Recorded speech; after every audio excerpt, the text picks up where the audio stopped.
Class 10-এর সকল স্টুডেন্টদের বলছি, আজকের যে ক্লাসটা আমি আলোচনা করতে চলেছি সেই প্রশ্নগুলোর কপি আমি এই ভিডিওতে দিয়ে দিয়েছি। তোমরা দেখতে পাচ্ছ। কোশ্চেন নাম্বার 2, বিভাগ খ, 2-এ 26টা প্রশ্নের উত্তর, 26টি প্রশ্ন থাকে, তার থেকে 21টা উত্তর করতে হয়। 2-এর 1 থেকে শুরু করে 2-এর 26 পর্যন্ত আছে। প্রথম 5টা করতে হয় শূন্যস্থান পূরণ, তারপরে 5টা করতে হয় সত্য মিথ্যা, তারপরে 5টা করতে হয় বাম স্তম্ভ ডান স্তম্ভ মিলিয়ে লেখা, আর একদম শেষে 2-এর 19 থেকে 2-এর 26 পর্যন্ত 8টা কোশ্চেন থাকে, সেখানে 6টা কোশ্চেনের উত্তর করতে হয়। টোটাল হচ্ছে 6 নম্বর। তাহলে 5 + 5 + 5 + 6 = 21। এই প্রশ্নটি আমি এখানে দিয়ে দিয়েছি। এরপরে আজকে তোমাদের যে অংশগুলো আলোচনা করব পরের পার্টে, সেগুলো আলোচনা করা হচ্ছে। সবাই সেটাকে ফলো করো।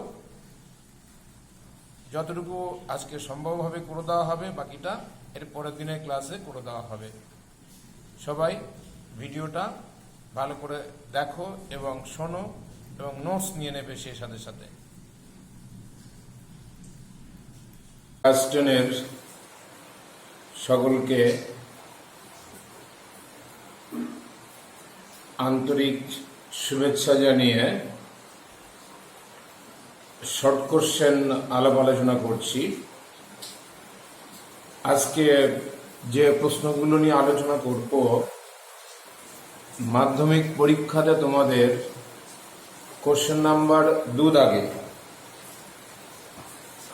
কোশ্চেন নাম্বার 2-এ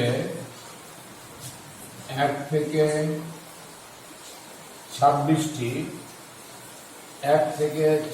কোশ্চেন থাকে।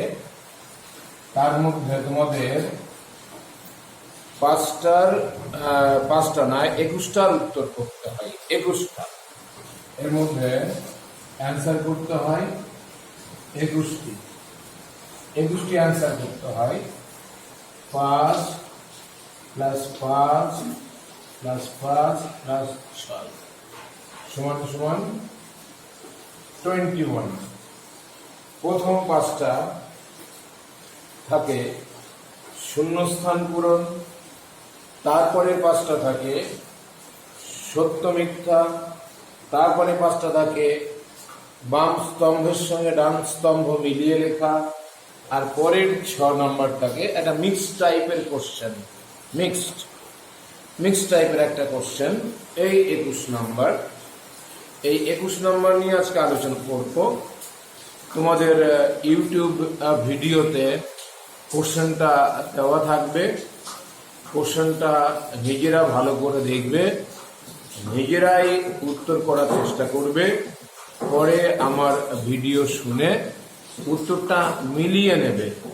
আর আমি যখন আলাপ আলোচনা করব, তার সঙ্গে কিন্তু অনেক রিলেটেড কোশ্চেন আমি আলোচনা করছি, সেটাও খুব ভালো করে শুনবে। তাহলে চলে আসি আজকের পঠন পাঠনে সরাসরি। ফার্স্ট কোশ্চেন, কোন হরমোনের প্রভাবে উদ্ভিদের পর্বমধ্যের দৈর্ঘ্যের বৃদ্ধি ঘটে? শূন্যস্থানে দেওয়া আছে যে প্রশ্নটি, সেই প্রশ্নটি যদি আমি প্রশ্ন আকারে বলি, তাহলে কোন হরমোনের প্রভাবে খর্ব কাণ্ডযুক্ত উদ্ভিদের পর্বমধ্যের দৈর্ঘ্য বৃদ্ধি ঘটে? এখানে জিব্বেরেল্লিন হরমোনটা হবে। তোমরা জানো কাণ্ডের পর্বমধ্যের বৃদ্ধিতে জিব্বেরেল্লিন হরমোনটা মেন ভূমিকা নিয়ে থাকে। সামগ্রিক বৃদ্ধিতে অক্সিন হরমোন ভূমিকা নিয়ে থাকে।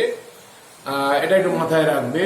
পর্বমধ্য সংক্রান্ত ব্যাপার হলে, বীজের অঙ্কুরোদ্গম সংক্রান্ত ব্যাপার হলে বংশগত খর্বতা সংক্রান্ত ব্যাপার হলে কিন্তু সবসময় জিব্বারেল্লিন বা জিব্বেরেল্লিন হরমোন।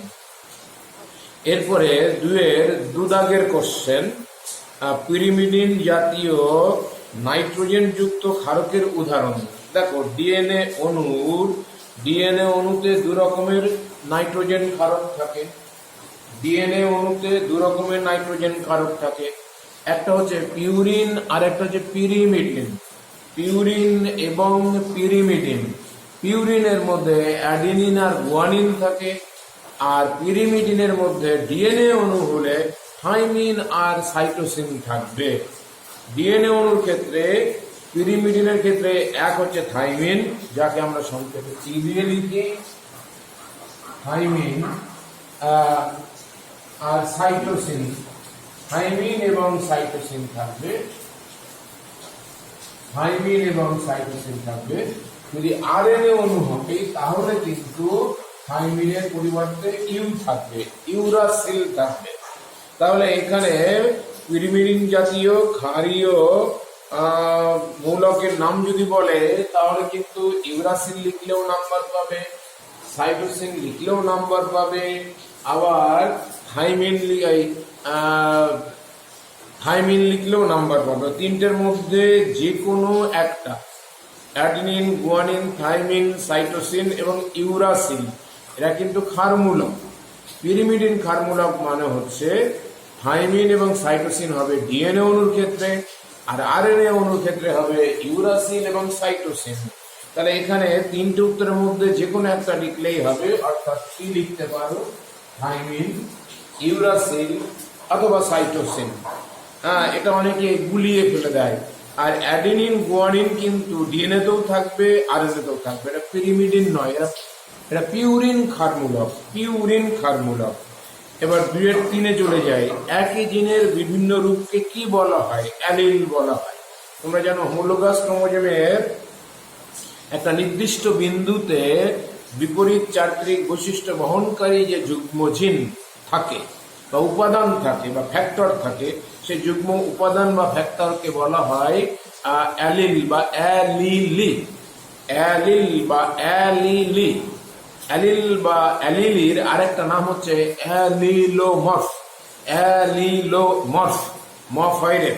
তাহলে এখানে একই জিনের বিভিন্ন রূপকে কি বলে? অ্যালিল হবে, অ্যালিল। একই জিনের বিভিন্ন রূপকে কি বলে? অ্যালিল। এটা একটু মাথায় রাখবে, অ্যালিল, অ্যালিল, অ্যালিল বা অ্যালিলোমর্ফ,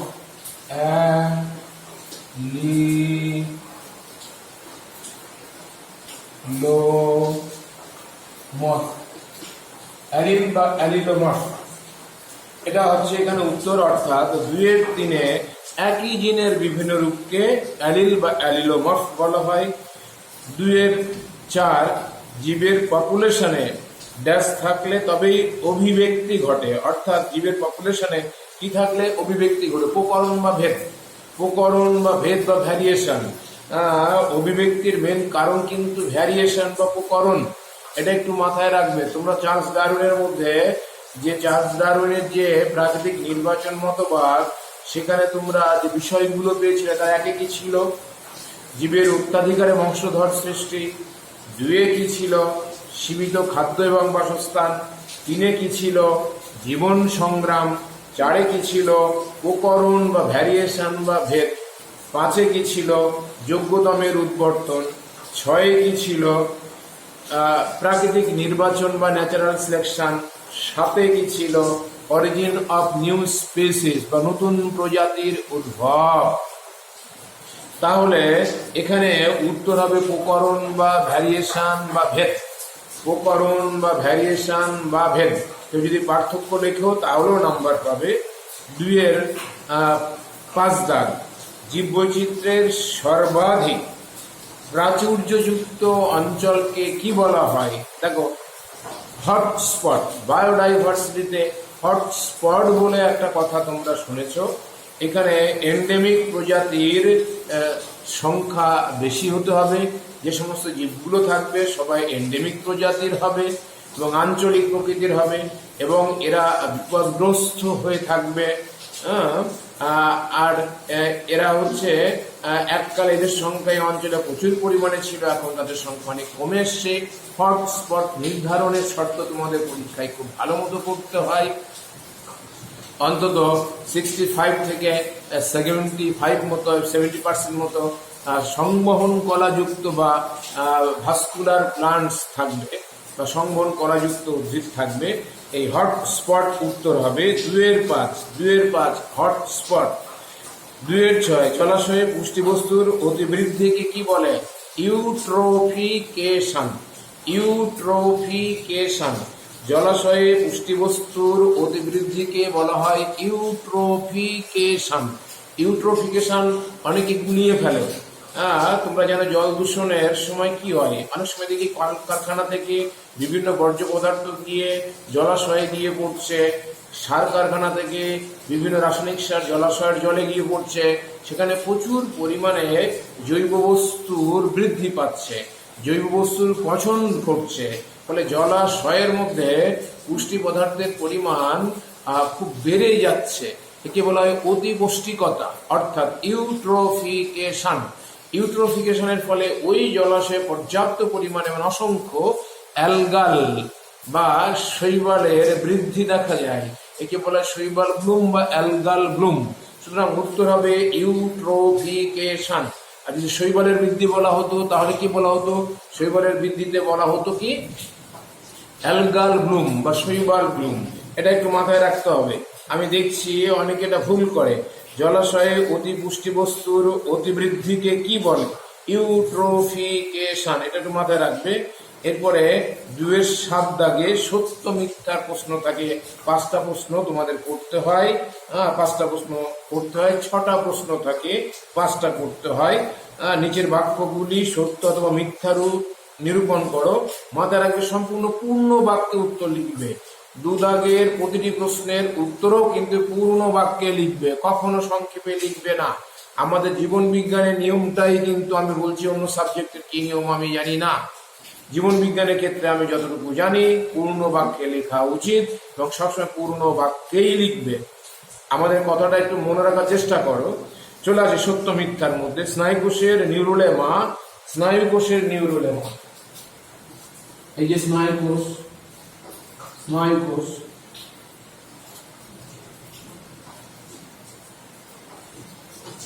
স্নায়ুকোষের এটা মাইলিন শিট, এটা হচ্ছে মাইলিন শিট, এটা নিউরিলেমা। এখন যে একটু ব্রিক কালারের যেটা দিয়ে আঁকছি নিউরিলেমা, এটা ডেনড্রাইট, এটা কোষ দেহ। নিউরিলেমা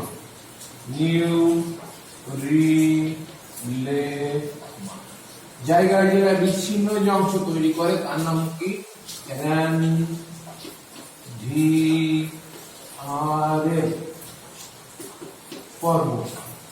রানভিয়ারের